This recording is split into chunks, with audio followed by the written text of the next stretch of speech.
Si tienen su Biblia, abrácenla junto a su corazón y repetimos juntos: prometo lealtad a la Biblia, la santa palabra de Dios.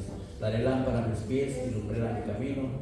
Guardaré sus palabras en mi corazón para no pecar contra Dios. Primeramente, quiero agradecer a mis hermanos Centro de Vida Livingston, porque hace unos días, ¿verdad? Hace unas semanas me ayudaron cuando más lo necesitaba. Gracias, les agradezco de todo mi corazón, parte mía y de mi esposa. Cuando se descompuso mi segunda camioneta de la transmisión, ¿verdad? Venía fallándome antes de llegar a casa y le dije: Señor, permíteme llegar a casa. Y me permitió llegar a casa. Llegando a casa, ¿verdad? ¡Pum! Tronó. Y en ese momento quise llorar de impotencia. No lo hice porque rápidamente, ¿verdad?, su palabra entró en mi corazón y me dijo: tranquilo, hijo, yo soy tu padre. Yo nunca te he abandonado ni te abandonaré. Es un placer para mí estar aquí con ustedes. Tenía una invitación de una gran comida, un aniversario de nuestra iglesia madre. Pero ¿saben qué? Como los discípulos dijeron a Jesús: cómeme, maestro, hemos ido a comprar la comida. Y Cristo les dijo: ¿verdad? Mi comida es que yo haga la voluntad de mi Padre. Y esta es la voluntad que Él me ha mandado a llamar, ¿verdad? Que predique su palabra y que sigamos, ¿verdad?, en sus caminos. El Centro de Vida eleva su voz, ¿verdad?, en sacrificio. Dice Hebreos 13:15: así que por medio de Él, por medio de Cristo, ofrezcamos siempre a Dios sacrificio de alabanza, a saber, fruto de labios que confiesan su nombre. Elevamos la voz en alabanza, en un cántico, ¿verdad? Yo les decía a los hermanos y les pregunto a ustedes: ¿quién fue el autor de la canción Hashem es varón de guerra? ¿Alguien la escribió? ¿Saben quién fue el autor? Moisés. Moisés hizo el cántico de agradecimiento, de alabanza, ¿verdad?, cuando Dios abrió el mar rojo para que ellos pudieran pasar por seco. Y seguimos levantando la voz, ¿verdad?, en la semana pasada en exaltarle, debemos de exaltarle. Y hoy, ¿verdad?, seguimos levantando la voz en adoración. Y como decía el hermano Vicente, ¿verdad?, todos estos puntos que vimos de sacrificio, de cántico, de exaltación, viene a ser la culminación de lo que significa la adoración. ¿Para quién? Para nuestro Dios. ¿Qué entendiste este mes en cuanto a elevar tu voz? Cuando decía, ¿verdad?, su pastor, el Centro de Vida eleva tu voz. ¿Qué entendimos nosotros? ¿Qué debemos de hacer? Que debemos de gritar con fuerza, ¿verdad?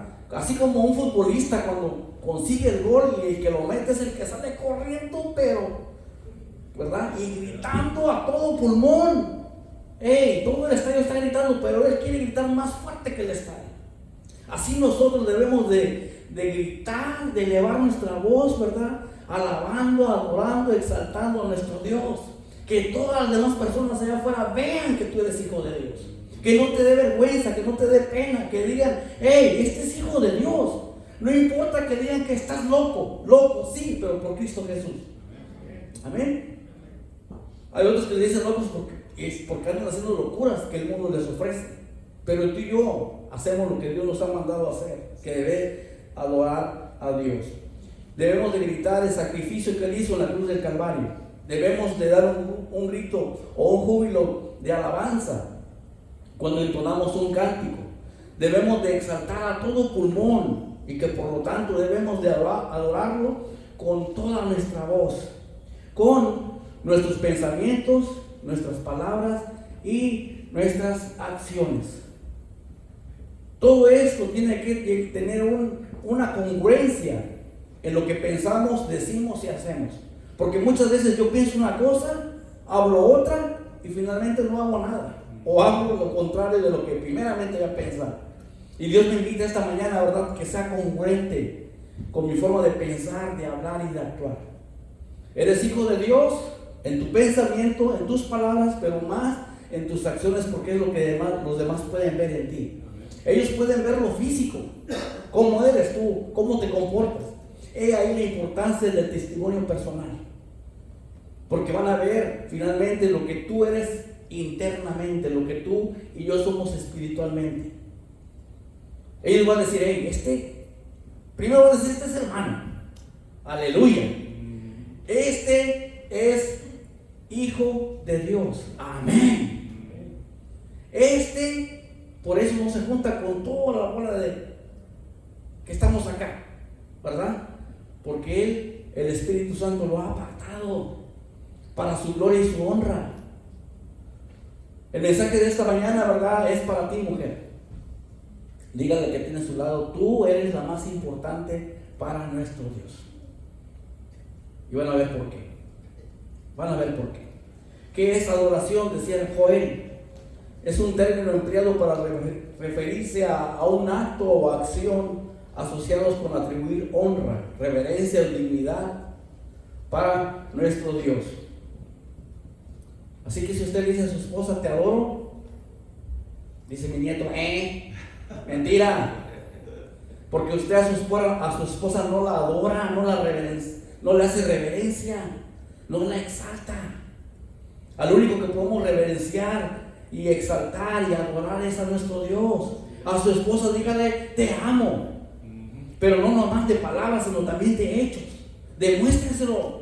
No haga como yo, que yo lo doy por un hecho, que ella sabe que yo la amo y por eso no le digo que la amo. Que al cabo ella sabe, pues por algo nos casamos. Sí, hermano, pero es que a ella le gusta que tú le demuestres y que le digas que la amas, y con demostración de hechos, no solamente de palabras. Es ahí donde la congruencia, verdad, espiritual tiene que ir agarrada de la mano, tanto como yo le digo, como lo que yo hago con ella.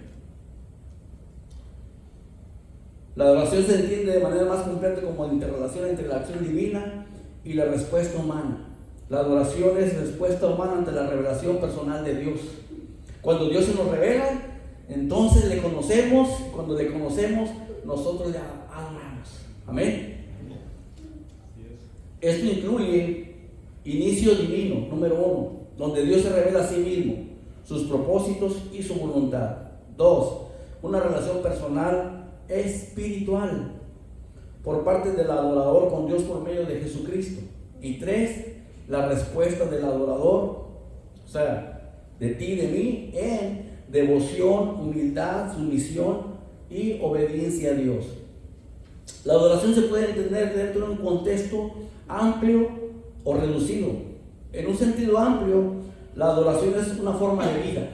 No es solamente cada 8 días. No es solamente los domingos o los viernes o los miércoles en el centro de acción. Es tu propio estilo de vida dirigido por el Espíritu Santo. Es tu propio estilo de vida cuando tú estás en sumisión a tu Señor y Rey Cristo Jesús. Eso es. No somos solamente de unos días. Uno de mis patrones me dijo, ustedes solamente son cristianos los domingos. ¿Por qué? Porque yo veo cómo se comportan aquí toda la semana. Pero él generalizaba y me incluía también a mí, ¿verdad? Entre todo ese mal testimonio. Pero si tú sabes que tu testimonio está bien, así diga tu patrón, tu esposa, tu mujer, tu familia, los más cercanos, que digan que estás dando mal testimonio, si tú estás bien delante de Dios, que digan lo que digan. Mantente firme. Mantente firme cuando tú sabes que tus actos no avergüenzan a Dios. Tú tienes que estar firme. 1 Corintios 10:31 dice, si pues coméis o bebéis o hacéis otra cosa, hacedlo todo para la gloria de Dios. Colosenses 3:17, si pues habéis resucitado con Cristo, buscad las cosas de arriba, donde está Cristo sentado a la diestra de Dios. La adoración también se define como la acción del pueblo de Dios reunido, que es lo que estamos haciendo aquí. Pero esto, ¿verdad?, es la culminación de lo que hacemos durante toda la semana. reunirnos, venir, alimentarnos, escuchar de su palabra. ¿Para qué, mi hermano? Para que saliendo de aquí, ¿verdad?, yo la ponga en práctica inmediatamente. Que no entre por un oído y que salga por el otro, sino que entre y se vaya al corazón. Y en el corazón yo tenga que hacer lo que tengo que hacer por lo que Dios me ha mandado hacer. Pareciera que Jesús, más bien que Dios, ¿verdad?, disfrutaba con su comunión con Adán y Adán con Dios, porque había una interrelación personal, una comunicación. Su criatura recientemente formada, la Biblia declara que el Señor creó al hombre para la gloria de Él. Y el apóstol Pablo considera la negativa del hombre a funcionar dentro de esta capacidad constituye una ofensa fundamental contra el Creador. Dios demostró iniciativa en la relación de adoración que tenía con Israel cuando le ordenó a Moisés: y harán un santuario para mí y habitaré en medio de ellos. Éxodo 25:8. En las instrucciones para el tabernáculo de Dios prescribe lo siguiente: un espacio sagrado, un lugar santo, un tiempo sagrado, el día de reposo, su deseo de habitar en medio de su pueblo y revelarle su gloria. El Señor continuó esta relación con Israel y continúa con nosotros, ¿verdad? En todo tiempo debemos de adorarle, en todo tiempo. Hermano, por eso estoy pasando tristeza, estoy pasando por angustia y por llanto, adora a Dios. Hermano, estoy pasando por adversidades y por ataques del enemigo, adora a Dios. Hermano, estoy pasando por lo más difícil que tú no te puedas imaginar aún, de una enfermedad que es crónica y que su desenlace es la muerte, adora a Dios. No hay nada, dice Pablo, que me separe del amor de Dios. Ni lo alto, ni lo profundo, ni lo ancho, ni la muerte, ni los ángeles, ni principados. Nada. Nada. Tu corazón debe de adorar siempre a Dios. Vamos a Juan 4, capítulo 4, versículos 22 al 24. Ahí nos vamos a encontrar a una mujer. Por eso yo les decía que este mensaje, ¿verdad?, es para las mujeres principalmente, pero también para los hombres. También para los hombres.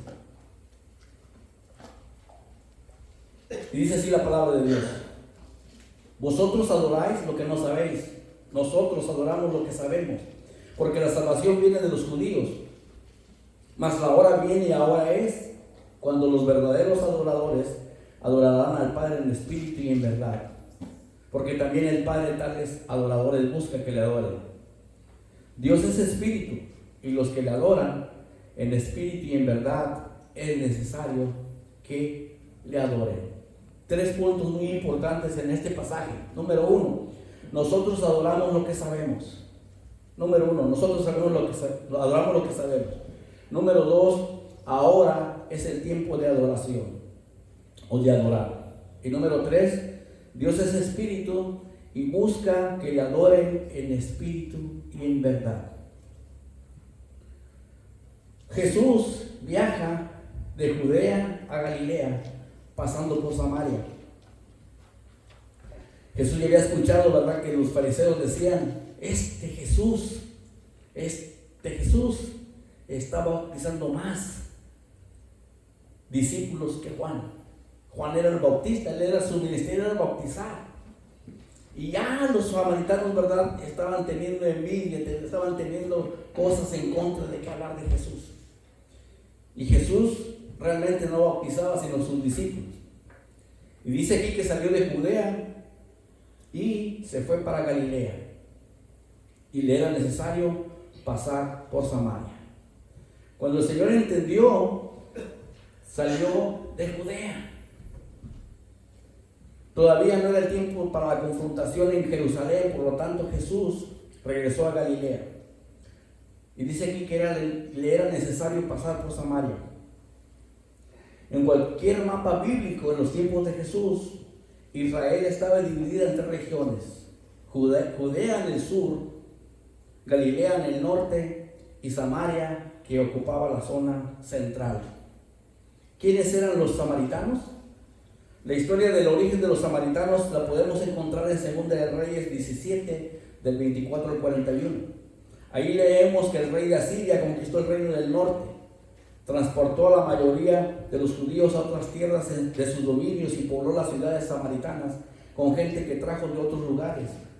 Con el tiempo se produjo una mezcla racial, pero también religiosa, porque los pueblos que vinieron de otras partes trajeron sus dioses y prácticas idolátricas que fueron incorporadas al culto de Jehová. Más tarde, cuando los judíos volvieron del cautiverio de Babilonia y comenzaron la reconstrucción del templo y la ciudad, los samaritanos se opusieron a la obra y fueron sus principales opositores. Con el tiempo, ellos mismos erigieron su propio templo y disponían también de ejemplares del Pentateuco, aceptando lo revelado por Moisés, pero rechazando los demás escritos del Antiguo Testamento. Todo esto nos da una idea de por qué los judíos y samaritanos no se trataban entre sí. Aunque de hecho, no debemos entender simplemente que no se dirigían la palabra, sino que había un verdadero odio arraigado en los corazones de ambas partes. Tal era así que cuando los judíos quisieron insultar a Jesús, le dijeron que era samaritano y que tenía demonio. Juan 8:48. Respondieron entonces los judíos y le dijeron: ¿no decimos bien nosotros que tú eres samaritano y que tienes demonio? Imagínense las palabras para insultar a Jesús. Como no se llevaban entre los samaritanos y dicen que los judíos trataban a los samaritanos como perros, le estaban diciendo a Jesús: tú eres como uno de ellos, tú eres un perro rabioso y además tienes demonio. Tú no eres quien dices que eres, porque blasfemas considerándote igual a Dios. Jesús les dijo: yo soy y no tengo demonio, porque yo vengo de mi Padre y la voluntad de mi Padre vengo a hacer. En una ocasión Jesús envió a sus discípulos, ¿verdad?, que fueran a Samaria para que hicieran ciertos preparativos, y los samaritanos no quisieron recibirlos, porque dice que su aspecto era como de ir a Jerusalén. No iban especialmente a ver a los samaritanos, ellos iban a Jerusalén, ellos iban para Judea, iban abajo, al sur de Israel. Y los discípulos, ¿verdad?, cuando sintieron que los habían rechazado, respondieron al Señor, ¿verdad?, y le pidieron, y dijeron: Señor, que caiga fuego del cielo y los destruya a ellos.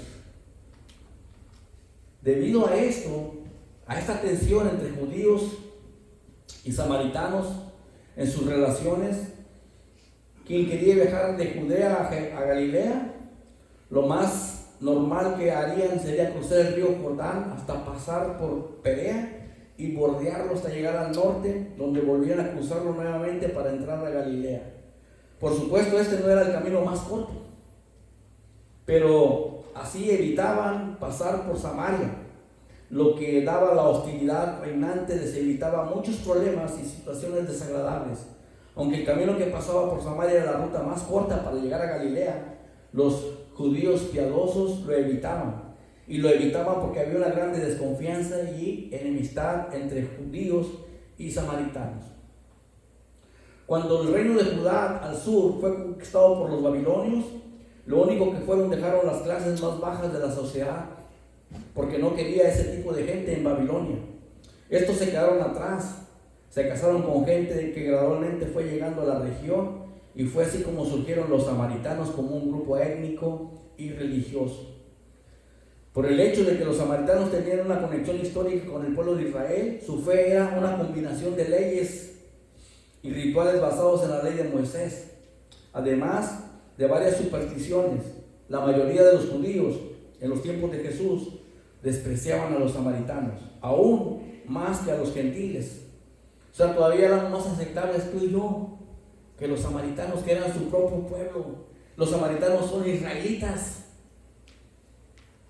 nada más porque se mezclaron con otra gente, ya fueron considerados de lo peor. Porque el libro de la ley decía, ¿verdad?, que ellos no se tendrían que casar con otras personas de otras nacionalidades, sino de su propio pueblo. Eso era una desobediencia hacia Dios, y por eso los israelitas o los judíos piadosos los consideraban algo bajo. Ellos, religiosamente hablando, eran mestizos, pero tenían una fe ecléctica, no atlética, ecléctica. Yo no lo había escuchado, ¿verdad? Tampoco ustedes. Eclético es lo contrario a lo dogmático. Este término se emplea para indicar que una persona, una perspectiva o un enfoque de alguna materia evita elegir un bando o un camino específico del todo, prefiriendo más bien tomar elementos o ideas de distintos orígenes a su antojo. En otras palabras, más entendibles son los que se oponen en medio, son los que se ponen en la zona neutral.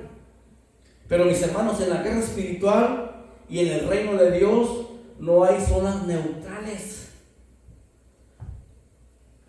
No hay, me voy a poner yo aquí en medio, ¿verdad? Estos que peleen y estos que se desbaraten. No hay. Si estás en el reino de Dios, tienes que entrar a pelear. Si eres hijo de Dios o hija de Dios, tú tienes que pelear.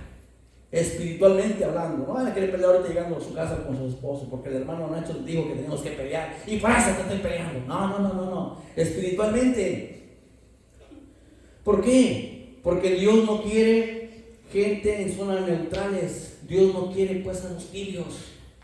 Apocalipsis 3 del 15 al 16 dice: yo conozco tus obras, que no eres frío ni caliente. Ojalá fueras frío o caliente. Así, puesto que eres tibio y no frío ni caliente, te vomitaré de mi boca. No hay zona neutral en el reino de Dios. Si estamos en la batalla, estamos peleando, ya sea a favor de Dios o en contra de Él. Pero no estás en medio. No pienses que porque estás pasivo ahí en casa, tranquilo, tú no estás en guerra. Estás en guerra.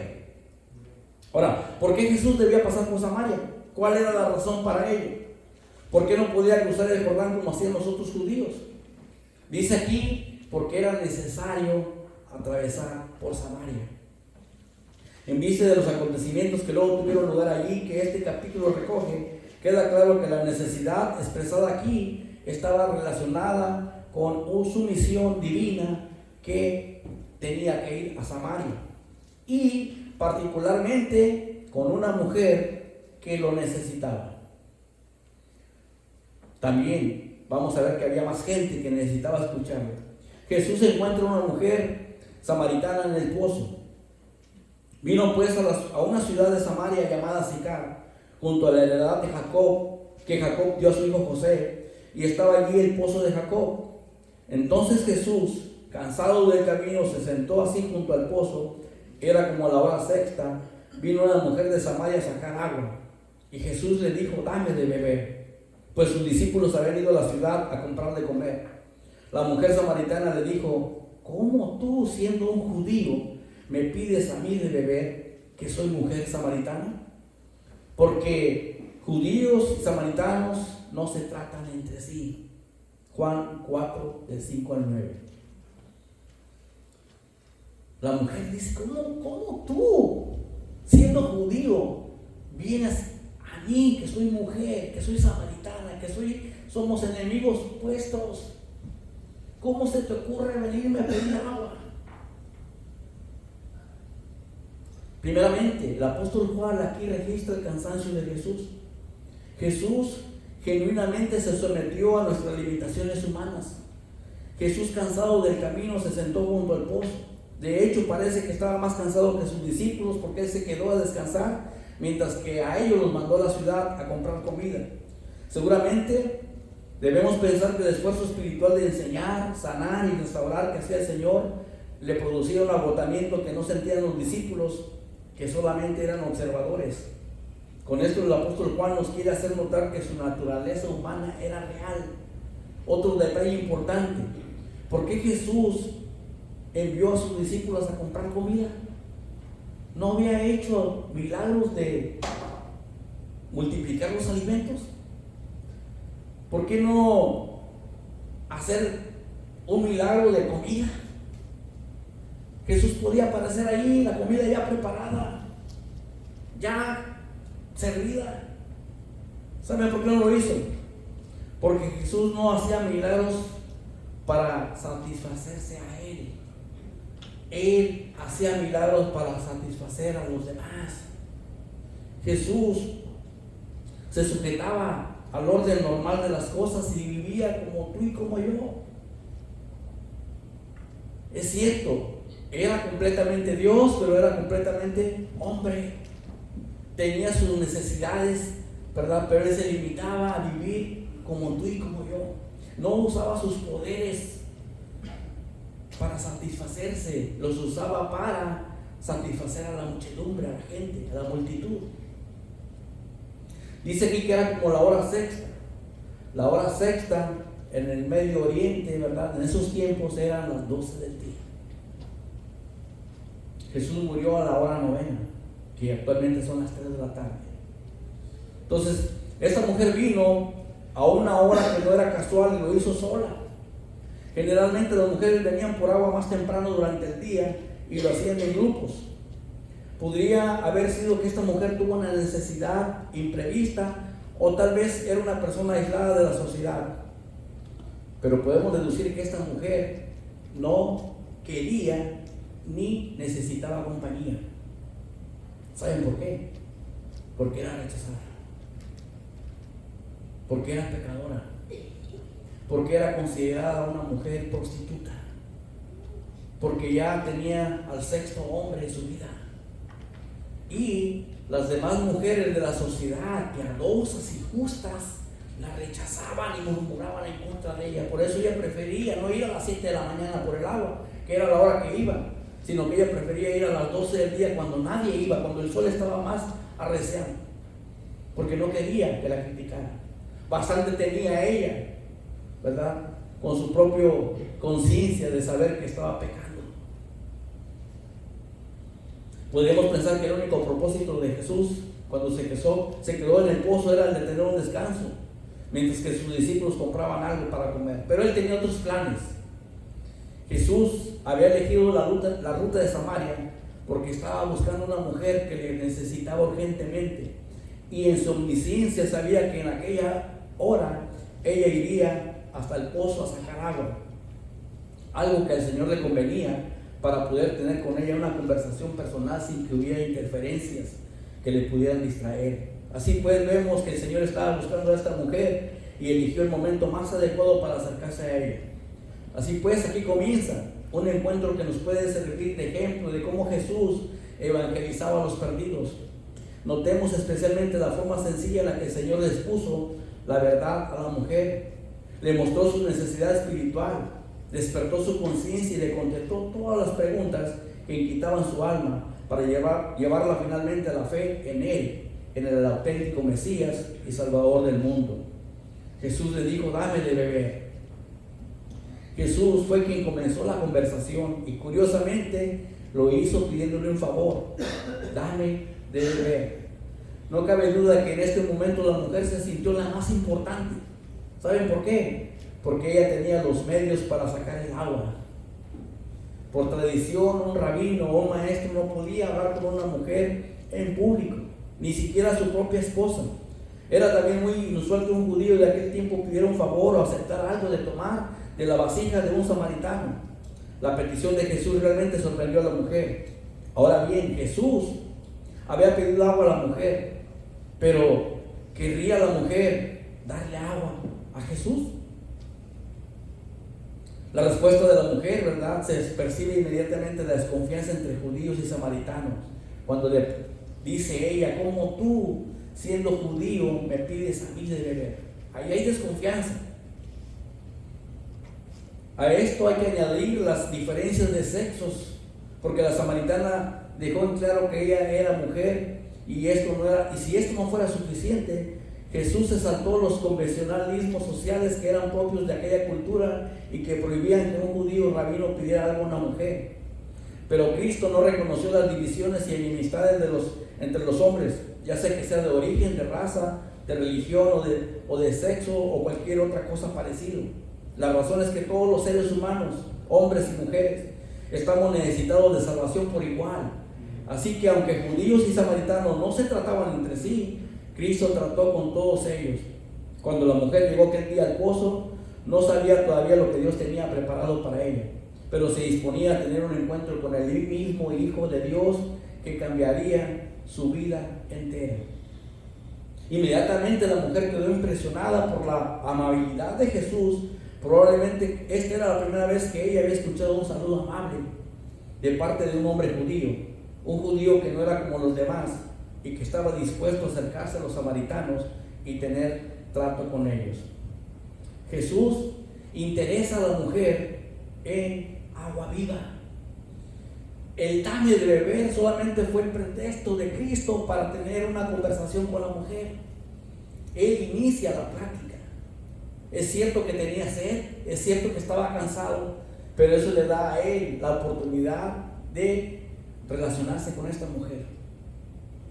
Y Jesús le responde y le dice: si conocieras el don de Dios y quién es el que te dice dame de beber, tú le pedirías y él te daría agua viva. La mujer le dijo: Señor, no tienes con qué sacarla y el pozo es hondo. ¿De dónde pues tienes el agua viva?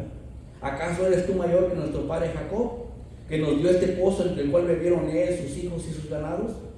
Respondió Jesús y le dijo: cualquiera que bebiere de esta agua volverá a tener sed, mas el que bebiere del agua que yo le daré no tendrá sed jamás, sino que el agua que yo le daré será en él una fuente de agua que salte para la vida eterna. La mujer le dijo: Señor, dame esa agua para que no tenga yo sed, ni venga aquí a sacarla. Juan 4, versículos del 10 al 15. Jesús empieza la conversación, pero Jesús también, ¿verdad?, dentro de la plática, le mete a la mujer, ¿verdad?, algunas cosas para llamar la atención de ella, para que ella se siente interesada en su plática.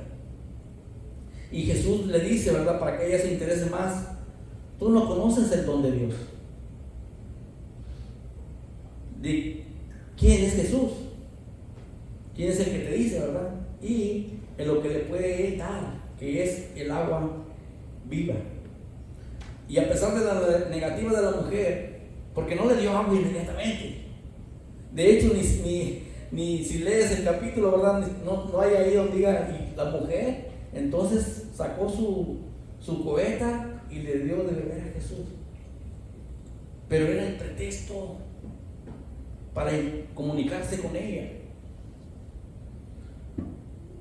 Jesús continúa la conversación diciendo que él tenía un agua mejor que la del pozo y que él sí estaría dispuesto a compartirla con ella. De esta manera, partiendo de algo material como el agua, el Señor comienza a hablarle acerca de las cosas espirituales, el don de Dios y el agua viva.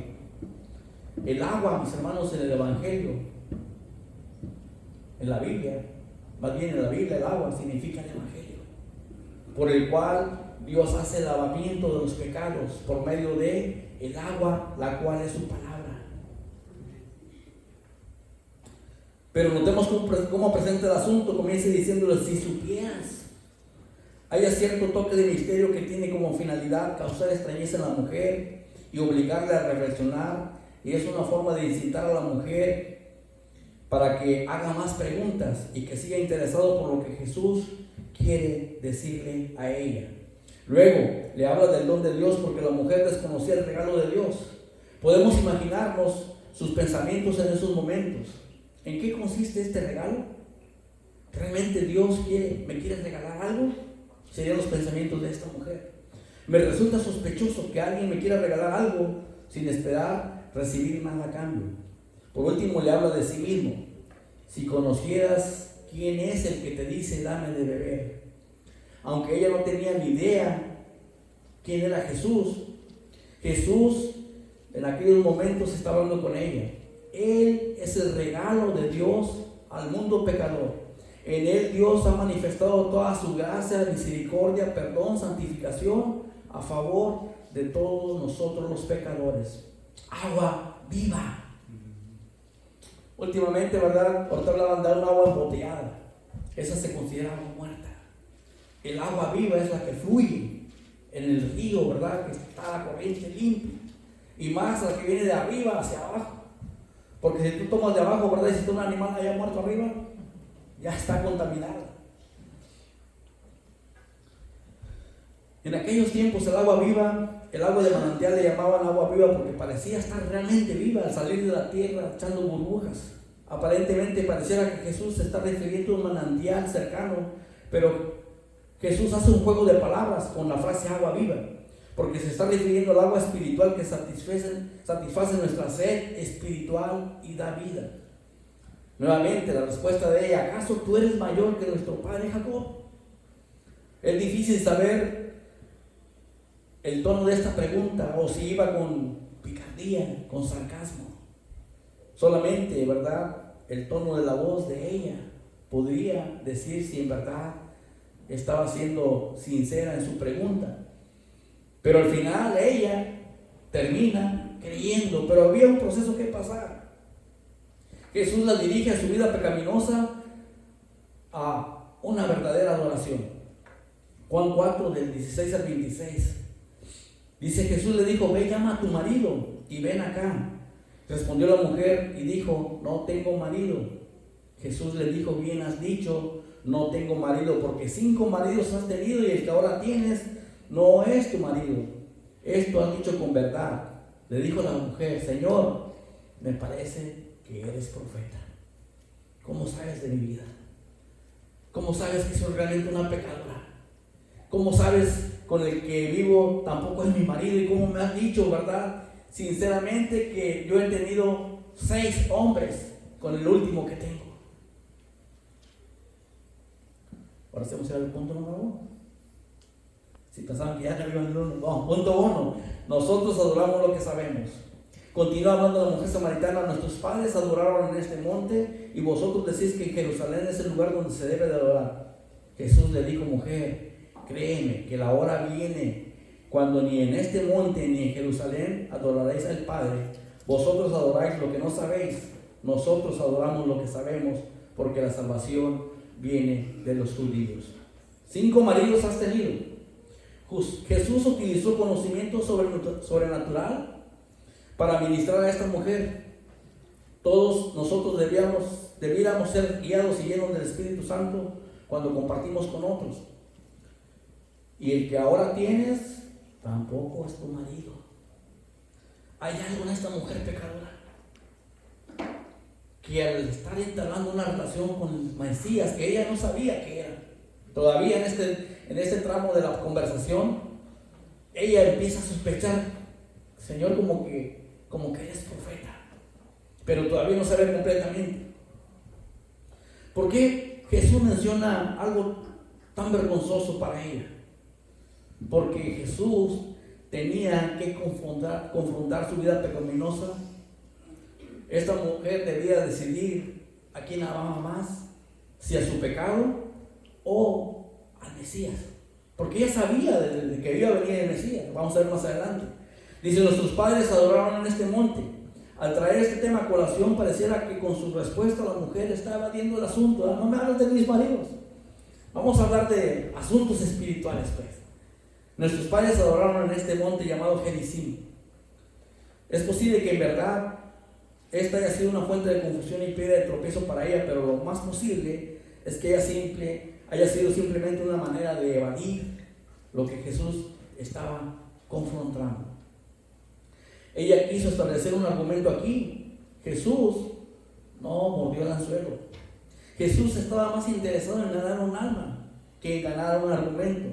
¿Cuántas veces tú y yo tratamos de ganar nuestros argumentos, defendemos nuestros argumentos y nos olvidamos que lo primordial es ganar almas para Cristo Jesús? Cuando Él le dice: vosotros adoráis lo que no sabéis. Los samaritanos creían que Moisés había establecido un altar en el monte Gerizim. El monte Gerizim es donde se paró el arca de Noé, donde Abraham casi sacrifica a su hijo Isaac, y donde Josué estableció el tabernáculo para Jehová y el arca de la alianza. Actualmente el monte Gerizim lo conocemos como el monte Ararat en la nación de Turquía. El monte de bendición, esta era su justificación para el sistema de adoración en esa montaña. Pero como toda fe que trata de combinar elementos de diferentes religiones, ellos adoraban lo que no sabían. Lo mismo sucede con nosotros. Si no sabemos qué significa adoración, entonces adoramos sin saber lo que realmente estamos haciendo. Adoramos a la esposa. Te adoro, mi vida. No la adoras, porque no te postras, porque no la veneras. Y no me vayan a tener coraje, hermanas, pero es la verdad. La adoración es para Dios. A Él es quien le rendimos un culto, una reverencia. A la esposa la amamos. Y no se enojen, amamos más a Dios que a ustedes primero, porque Él fue quien nos las dio. Amamos más a Dios que a nuestros hijos, porque Dios nos dio los hijos también. Amamos más a Dios que el trabajo, porque Dios nos dio el trabajo, mis hermanos. Amamos todo primero a Dios antes que todas las cosas.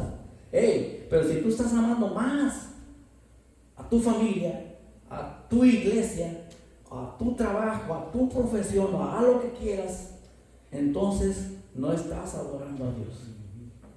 Él para ti es número después, y debería ser tu número 1. Punto número 2. Ahora es el tiempo de adorar. Mas la hora viene y ahora es cuando los verdaderos adoradores adorarán al Padre en espíritu y en verdad. Hay una frase popular que dice: no dejes para mañana lo que puedes hacer hoy. Pero a mí me gusta más como lo dice la Biblia desde la antigüedad. En sus escritos dejó muy en claro este concepto. Escucha lo que dice en Proverbios 13:4. El alma del perezoso desea y nada alcanza, mas el alma del diligente será prosperada. Mi hermano, tú no vas a tener nada de trabajo, de bendición o de recompensa si solamente tú lo deseas. Tienes que poner acción a esas cosas.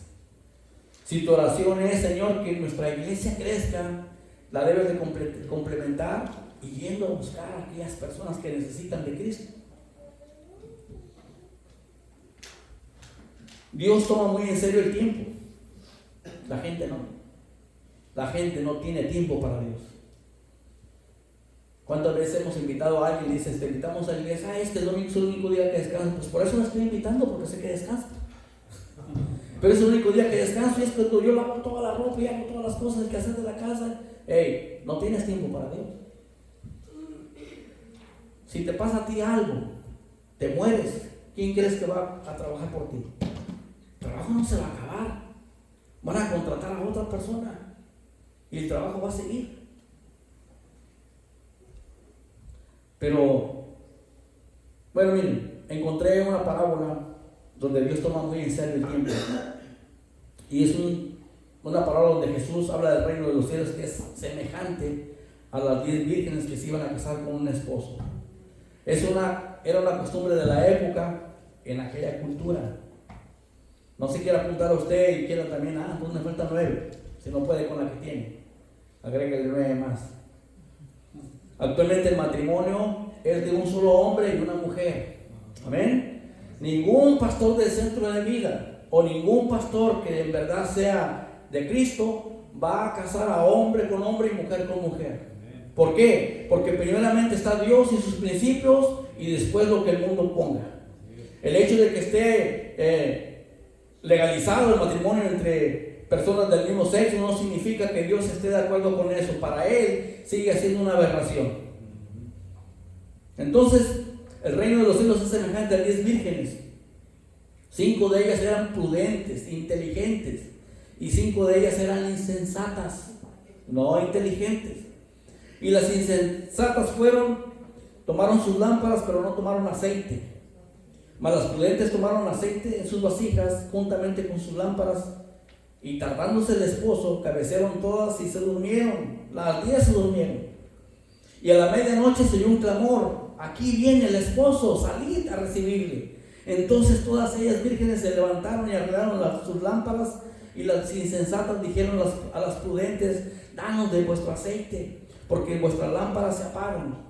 Mas las prudentes respondieron y dijeron: para que no nos falte a vosotras y a nosotras, id más bien a las que venden y comprad para nosotras mismas. Pero mientras ellas iban a comprar, vino el esposo, y las que estaban preparadas entraron a poner a las bodas, y se cerró la puerta. Después vinieron también las otras vírgenes diciendo: Señor, Señor, ábrenos. Mas él respondiendo dijo: de cierto os digo que no las conozco. y fueran dejadas fuera del recinto. Mateo 25, del 1 al 13, si después la quieren leer ustedes. La verdad que Jesús quiso enseñar en este versículo 13, dice así: velad pues, que no sabéis el día ni la hora en que el Hijo del Hombre ha de venir. No esperes el día de mañana para adorar a Dios. Todo tiempo y todo lugar es ideal. No seamos como las vírgenes insensatas, sino como las prudentes que siempre estuvieron preparadas. Debemos estar preparados en comunión genuina e íntima con Dios, esperando la venida de Jesús por su iglesia.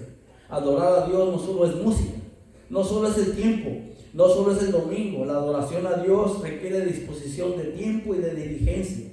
La adoración de Dios es hoy y no luego, no mañana, no para cuando descanse. Muchos hoy en día no tienen tiempo para Dios. No hay tiempo, dicen ellos, pero sí los ves en miles de lugares. Entre los incrédulos se entiende, pero entre nosotros, sus hijos. Voy a hacer unas preguntas y creo que sean honrados y las contesten dentro de su corazón.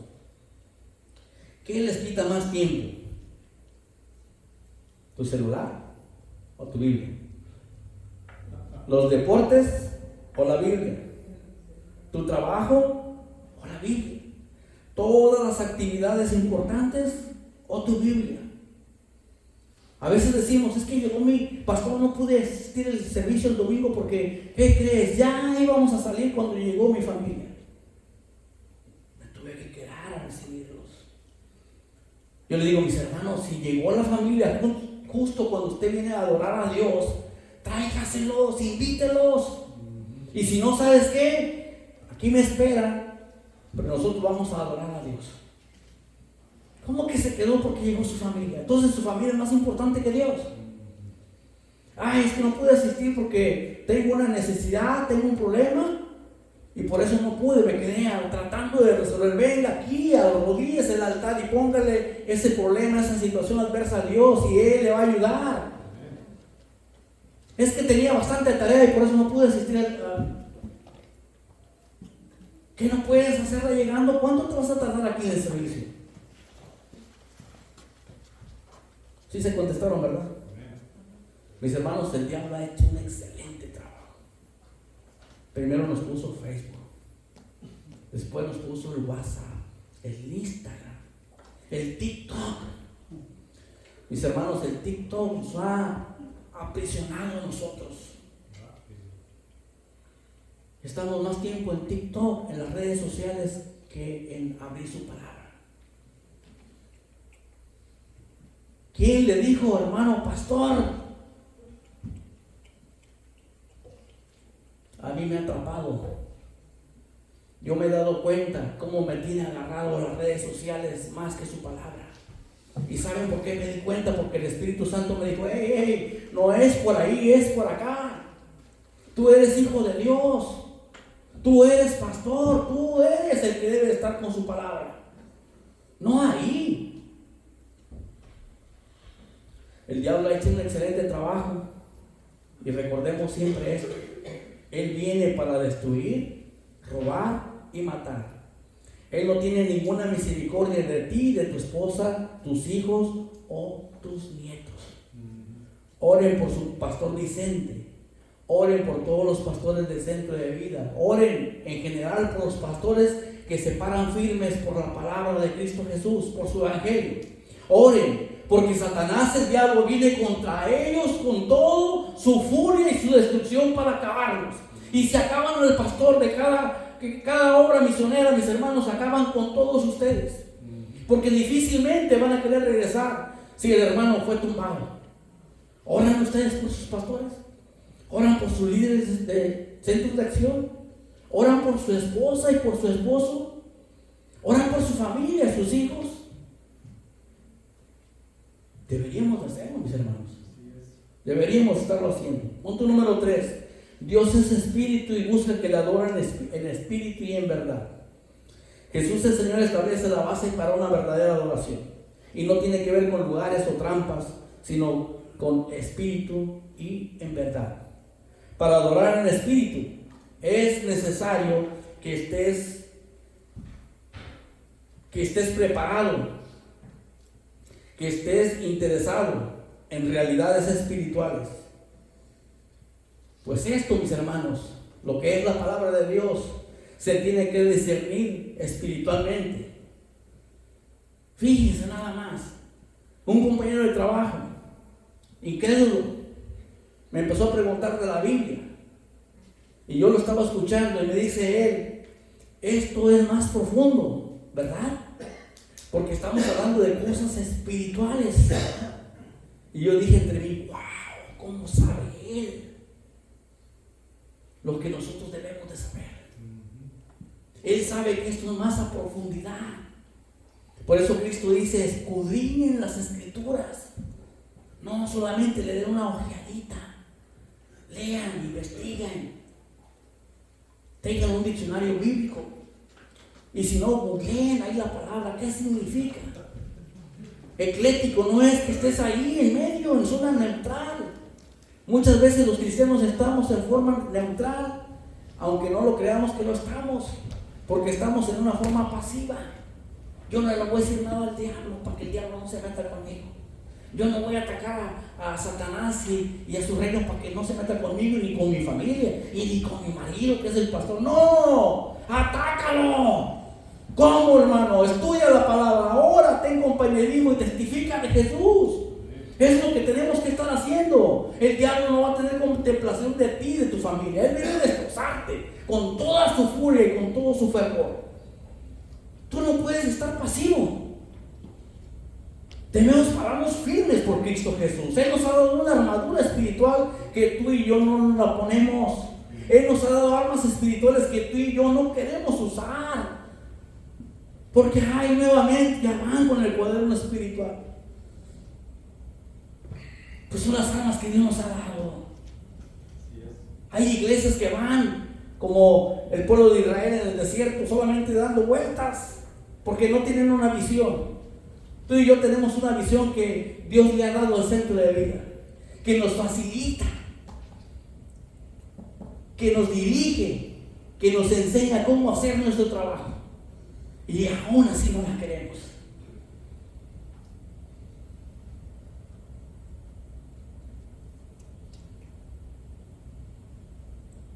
No me puedes decir que estás peleando la batalla de la fe. Ni siquiera puedo decir la buena batalla de la fe. Solamente te lo voy a hacer en la batalla de la fe, si no estás haciendo tu cuaderno espiritual. Pues es ahí donde están las armas espirituales. Es ahí donde empezamos a utilizarla. No me puedes decir que enfrentas una guerra espiritual si todavía sigues peleando en la carne. Celos, envidia, contiendas, discordias, maledicencias. Todo esto es fruta de la carne. Ahora, los pleitos que tenemos con nuestra esposa, con nuestros hijos, no son con ellos realmente, sino contra Satanás y sus huestes espirituales de maldad, contra los demonios. Y para adorar en el espíritu es necesario meternos de lleno a las cosas espirituales, no en sacrificios externos, lavamientos o trampas. Fíjense lo que dice Pablo a los Gálatas 5, 16 al 23. Digo pues, andad en el espíritu y no satisfagáis los deseos de la carne, porque el deseo de la carne es contra el espíritu y el del espíritu es contra la carne, y estos se oponen entre sí. ¿Para qué, mis hermanos? Para que no hagamos lo que nosotros queremos. Es cierto que tenemos impulsos de los deseos de la carne y dicen, vente a pecar. Y el espíritu te dice, no, vente para acá. ¿Verdad? Se oponen entre sí para que no hagas lo que tú quieres hacer, para que no hagas lo que quisieras. Pero si sois guiados por el espíritu, no estás bajo la ley y manifiestas son las obras de la carne. ¿Cuáles son? Adulterio, fornicación, inmundicia, lascivia, idolatría, hechicerías, enemistades, pleitos, celos, iras, contiendas, disensiones, herejías, envidias, homicidios, borracheras, orgías y cosas semejantes a estas, acerca de las cuales les amonesto, como ya lo he dicho antes, que los que practican tales cosas no van a heredar el reino de Dios. Ahora, mas el fruto del Espíritu. ¿Cuál Espíritu? El Espíritu Santo, el Espíritu de Dios. Su fruto es amor, paz, paciencia, benignidad, bondad, fe, mansedumbre, templanza. Contra tales cosas no hay ley. No es que no exista la ley, es que la estás cumpliendo cuando tú tienes todas estas cosas. ¿Qué prefieres? celos, contienda, ira, maledicencias? ¿O quieres amor, templanza, benignidad, bondad, tranquilidad? Yo prefiero lo último, lo que es el fruto del Espíritu. Ahora, la idea de adorar al Señor en espíritu y en verdad viene de la conversación que Jesús tuvo con esta mujer samaritana en el pozo. En la conversación la mujer estaba discutiendo sobre los lugares de adoración con Jesús, diciendo que ellos adoraban en Jerusalén, los judíos, y que ellos, los samaritanos, adoraban en el monte Gerizim. Jesús acaba de revelar que él sabía acerca de sus muchos maridos, así como el hecho de que el hombre con el cual vivía no era su marido. Esto hizo que ella se sintiera incómoda, por lo que ella intentó desviar su atención de su vida personal y pasar a temas religiosos. Pero Jesús no quiso distraerse de la elección que quería darle a esta sobre la verdadera adoración, y llegó al punto central de las 11 y le dijo: mujer, mas la hora viene y ahora es cuando los verdaderos adoradores adorarán al Padre en espíritu y en verdad, porque también el Padre tales adoradores, busca que le adoren. La lección general sobre el capítulo 4 de Juan, es sobre la adoración del Señor en espíritu y en verdad. No se tiene que limitar a la única ubicación geográfica, ni necesariamente debe ser regulada por las disposiciones transitorias de la ley del Antiguo Testamento. Con la venida de Cristo, la separación entre los judíos y los gentiles ya no era pertinente, ni tampoco era la centralidad del templo de adoración. Con la venida de Cristo, todos los hijos de Dios adquirieron igual acceso a través de él. La adoración se convirtió en un asunto de corazón y no de ubicación en el lugar. No es el lugar, es en tu corazón, es con sinceridad, es con tu espíritu y con la verdad de tu corazón. Tú y yo podemos engañar a todos, pero no podemos engañar a Dios. Y Dios sabe perfectamente que cuando venimos a adorarle, si lo venimos a hacer de ser juez solamente por cumplir, o venimos a adorarle porque en verdad le amamos, porque en verdad le seguimos, porque en verdad somos hijos de Él, y el Espíritu Santo dentro de nosotros nos dice, ¿verdad? Así debes de adorar al Padre, en espíritu y en verdad. No superficialmente, no por encima, sino interiormente, dentro de tu corazón. Al menos que existe una verdadera pasión por Dios, no hay adoración en espíritu. Al mismo tiempo, la adoración debe ser en verdad, es decir, debidamente fundamentada. Si no tenemos el conocimiento de Dios que adoramos, no hay adoración en verdad. Ambas son necesarias para satisfacer y honrar a Dios en adoración, en espíritu y en verdad. Jesús hizo importante a esta mujer. Le hizo ver, sentir que era importante para él. La mujer le dice, después que le dice ella: me parece que eres profeta. Y después le dice ella: pero vendrá el Mesías y él nos va a declarar la verdad. Jesús se revela ante ella como mujer, aún pecadora. Le dice: yo soy el que tú esperas. Yo soy el que te perdona a ti. Y así como le dijo a ella, nos dice hoy a ti y a mí: aunque somos pecadores, salvos por la gracia de Dios, yo soy quien te amo, yo soy quien te perdono, y yo soy tu Padre. No dudes de mí, siempre confía en mí. Para concluir, mis hermanos, Dios requiere ser adorado en espíritu y en verdad.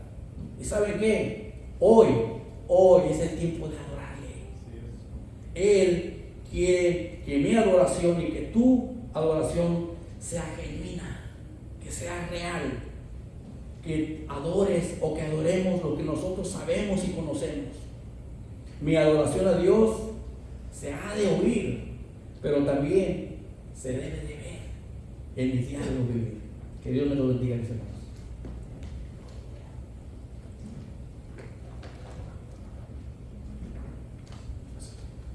Puestos de pie.